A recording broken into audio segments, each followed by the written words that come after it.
Então, se você for comparar o homem nobre, o homem excelente com o homem massa é livre. Livre nesse sentido. O homem massa ele não se coloca a serviço de nada além dele mesmo, além da sua própria vontade, além dos seus próprios objetivos, além dos seus próprios desejos. O nobre não, ele coloca algo além dele como o que vai guiá-lo. E você falar isso hoje em dia é tão estranho e quase incompreensível, porque hoje tudo está a serviço dos próprios objetivos. Se você não tiver uma, vamos dizer, algo que você persegue para realização pessoal, você é quase um lunático nesse mundo. Você é visto como um extraterrestre. As pessoas de hoje elas só conseguem enxergar isso. É praticamente incompreensível para elas entender alguém que esteja a serviço de algo além de si mesmo. Alguém que não esteja diretamente buscando uma realização pessoal. Alguém que esteja disposto a servir a uma missão além dela mesma. Que esteja fazendo as coisas simplesmente porque tem de fazer, porque entende que tem de fazer e se coloca à disposição para isso. Isso é quase impensável. Tanto que se alguém falar que faz isso, certamente vão vir aqueles que falam: ah, não é, não, essa pessoa está buscando uma satisfação, essa pessoa está buscando uma realização pessoal. No fundo, é uma realização pessoal que ela está buscando. E muita gente vai pensar isso. Muita gente vai pensar isso. Por quê? Porque não vai conseguir entender essa postura de se colocar a serviço de algo superior e além de si. Quando a gente estuda aquela apostila do professor Olavo de Carvalho sobre as camadas da personalidade, uma das coisas que fica muito clara é o seguinte, que as pessoas de camada inferior não conseguem entender os motivos das camadas superiores. E rebaixam sempre para a sua perspectiva, para a sua capacidade de compreender as coisas, as motivações. Então, se a pessoa fala assim, não, aquela pessoa está a serviço de uma missão maior que ela não está buscando realização pessoal, ela está buscando servir algo transcendente e superior. A pessoa de camada inferior vai falar, não, isso aí é só retórica. Na verdade, ela está buscando uma satisfação pessoal. Ela, quando faz isso, ela está buscando uma satisfação pessoal. Então, ela rebaixa o motivo, porque ela não consegue compreender, porque está acima da, da, da camada que ela atingiu até aquele momento na sua personalidade. E o Ortega está falando isso, essa diferença entre o homem massa, que busca a sua satisfação e entende que isso, veja, ele não vê isso como egoísmo, ele não vê, não é, e talvez nem seja essa a palavra certa, egoísmo.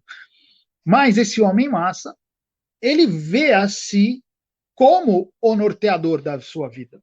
O que norteia a minha vida como homem massa é perseguir as minhas ambições. As minhas ambições. E o Ortega cita Goethe, que fala: viver à vontade é coisa de plebeu. O nobre aspira à ordem e à lei. E o que ele está querendo expressar aqui com, com veemência é que a vida do excelente, do nobre, não é uma vida de, né, ficar lá aproveitando a herança do papai, curtindo a vida, aproveitando o título de nobreza. Não é nada disso. A excelência, o homem excelente aqui para o Ortega é aquele que se dispõe a servir, a cumprir uma missão na vida. E essa é a sua diferença em relação à massa. Os direitos privados ou privilégios não são a posse passiva e o simples gozo, exatamente o que eu falei, mas representam o perfil de até onde vai o esforço da pessoa. Já os direitos comuns são propriedade passiva, dom generoso do destino que todo homem tem. O que ele quer dizer é que o homem excelente, nobre, ele busca, além dos direitos comuns, além daquilo que é comum, ele vai buscar. Olha, se eu fosse resumir o que ele está falando o seguinte: o homem nobre arruma para a cabeça, está sempre arrumando problema para si, porque ele está sempre buscando algo que ele precisa fazer. E se a vida, de repente, parece que chega num momento que ele cumpriu, ele vai arrumar alguma coisa a mais porque ele tem de fazer. Isso é um homem nobre, é um homem excelente, diferente da massa. Quando pensam dessa maneira, a transformam em algo parecido com os direitos comuns, em qualidade estática e passiva. Mas nobre significa o conhecido, o famoso, na etimologia. Alguém que se fez conhecer por sobressair, exatamente por sobressair da massa anônima.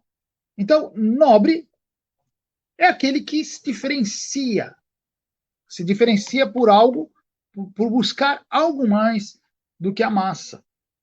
Olha o que ele está falando aqui. E é importante a gente contextualizar com o nosso tempo também. Às vezes a gente pode olhar tanta gente correndo atrás das coisas, trabalhando, fazendo coisas, né, desenvolvendo conteúdos, como se fala hoje em dia, ganhando dinheiro, abrindo empresa e tal.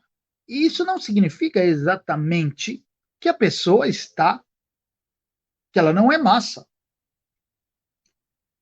A pessoa que faz isso, simplesmente ela pode ser um homem massa voluntarioso, um homem massa que trabalha. Aqui não está falando que o homem massa é preguiçoso. Nada disso. Ele não está falando que o homem massa é preguiçoso. Ele está falando algo mais. Tá bom? Ele está falando que esse homem nobre, ele não está apenas fazendo, mas ele está cumprindo uma missão. Ele está servindo algo para além dele. A chave está aqui. É uma vida para além de si mesmo. Uma vida para além de si mesmo. Entendeu? Porque o cara pode estar construindo um império financeiro, mas tudo ele está fazendo para a sua satisfação pessoal, para a sua realização, para sentir que construiu algo. Isso é pensamento de massa. O nobre é aquele que vai além, que ele pode morrer pobre, pô, mas ele está fazendo algo para além de si. Para algo, ele está servindo algo superior a ele mesmo. Então, o Ortega ele faz a diferenciação entre nobre originário e nobre hereditário. O nobre originário se obriga a si mesmo. Ele cria obrigações para si. E o nobre hereditário é obrigado pela herança. Então, ele já faz essa separação. Não é para confundir com aquela aristocracia de sangue.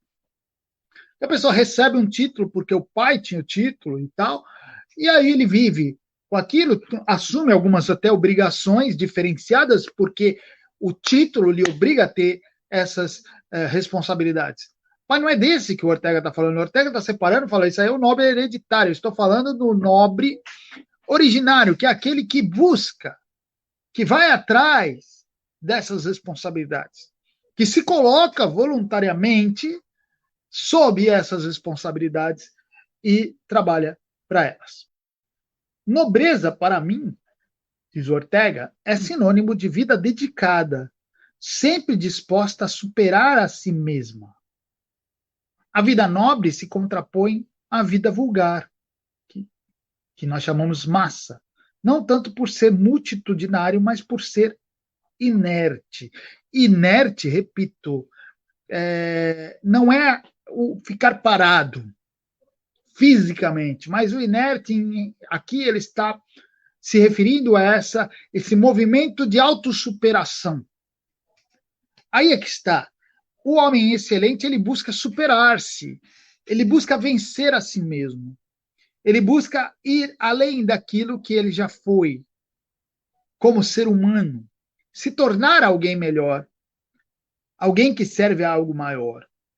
Não é fazer mais fisicamente, não é fazer mais fisicamente apenas, mas é superar-se no sentido de personalidade, de ser alguém que faz mais, que vive mais, que é mais, acima de tudo. O homem massa, não, ele pode fazer um monte de coisa, mas ele sente-se satisfeito com quem ele é.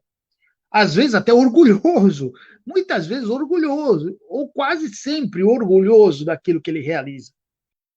Ele apenas está identificando o problema, ele está dizendo aqui está o problema. Os homens nobres, intelectualmente nobres, eles não são mais ouvidos. Eles simplesmente não são mais ouvidos. Eles simplesmente,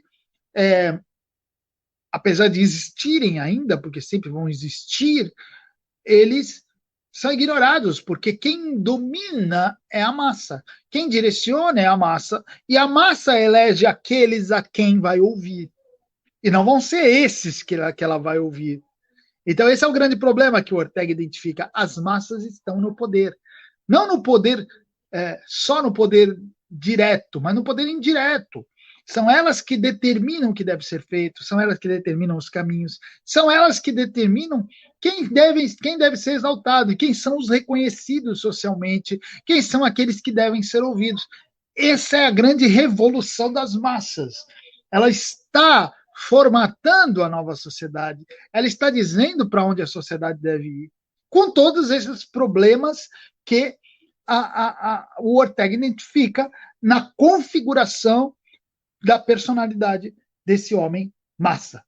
A indocilidade política não seria grave se não se originasse de uma outra mais profunda e decisiva, a indocilidade intelectual e moral. Pronto, tá aí. É uma violência falar-se em elite. Por quê? Porque nós estamos formatados na mentalidade massa. Nós não conseguimos pensar. Você lê Edmund Burke falando da necessidade da elite, da nobreza, você não consegue entender, isso é coisa de homens dos séculos passados. Você vê o Ortega falando, fala, nossa, o Ortega está atrasado, porque as pessoas não conseguem mais pensar em elites. Quando o professor Olavo falava de elite intelectual, muita gente torce o nariz, parece coisa de gente exibida. Por quê? Porque essas pessoas, elas estão analisando essas falas sobre elite dentro das suas camadas, que elas conseguem entender. O homem, dentro dessas camadas de personalidade inferiores, ela só consegue ver motivação na realização pessoal, na realização do homem massa, no homem que entra, que está olhando só para dentro e não consegue se colocar como servo de algo superior. Então, ela nunca vai entender essa questão de elite. Ele vai pensar a elite intelectual como meia dúzia de metidos que querem aparecer. Ainda que existam muitos desses que se acham elite intelectual, não vou negar. Mas não é disso que o professor Olavo falava, não é disso que o Ortega fala, não é disso que o Edmund Burke falava. Elites são homens que se colocam a serviço de algo superior e que, por isso, deveriam ser aqueles que dirigem a sociedade, aqueles a quem os homens observam e os têm como norteadores, como sempre foi na história da humanidade. As pessoas votam naqueles que refletem seu pensamento, escolhem seus ídolos na arte, seus ídolos no esporte, seus ídolos até na intelectualidade. Quem são os meus ídolos? Aqueles que refletem o meu pensamento, aqueles com quem eu me identifico. Isso é a coisa mais massa que existe. Eu sigo aqueles com quem eu me identifico, mas, poxa vida. E não, eu deveria olhar para aqueles que me trazem, que me elevam, que me fazem transcender, que me fazem ir além de mim mesmo. Só que se eu fizesse isso, eu deixaria de ser massa e começaria a fazer parte da nobreza e da excelência. We're going to kill ourselves because of stupidity.